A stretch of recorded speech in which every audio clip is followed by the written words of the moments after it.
All right, this is another video on special relativity, and this one in particular is going to be on length contraction.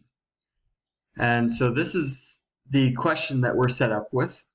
A spaceship flies alongside a massive asteroid at a speed of 1.65 times 10 to the 8 meters per second.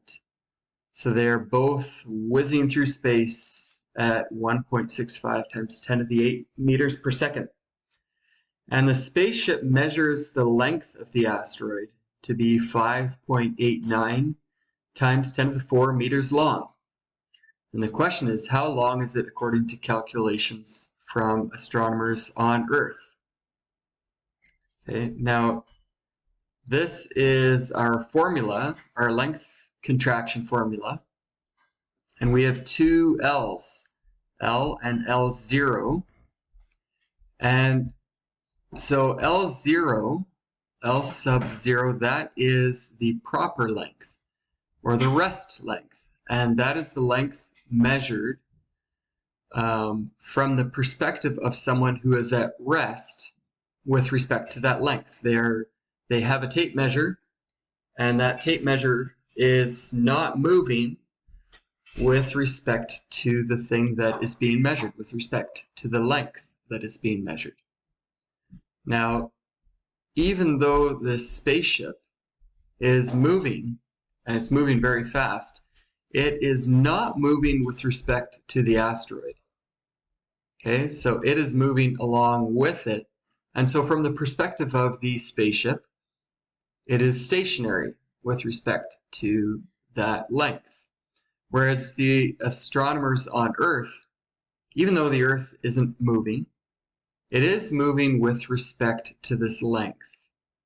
Okay, so when we are trying to figure out the rest length, you need to first figure out whose tape measure, whose ruler or meter stick is stationary relative to the length that is being measured.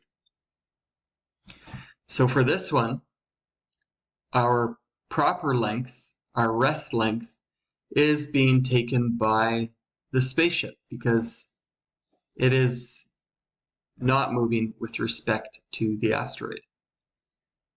So we can put our numbers into this formula.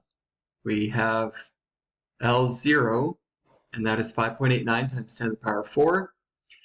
And then we have our Lorentz factor here, and it's 1 minus the velocity squared over the speed of light squared. And so when we put that in, we get a length, a contracted length. Okay, this is a shorter length than our rest length, 4.92 times 10 to the power 4 meters. So from the perspective of the Earth that is moving with respect to that length, the asteroid is compressed. Okay, so L is our contracted length, and your contracted length is always shorter than your rest length. So I hope that makes sense. The first thing you always want to do is figure out whose meter stick, whose ruler is stationary relative to the length that we are measuring. Okay, and that will be L sub 0. Okay, and then the other one will be measuring L.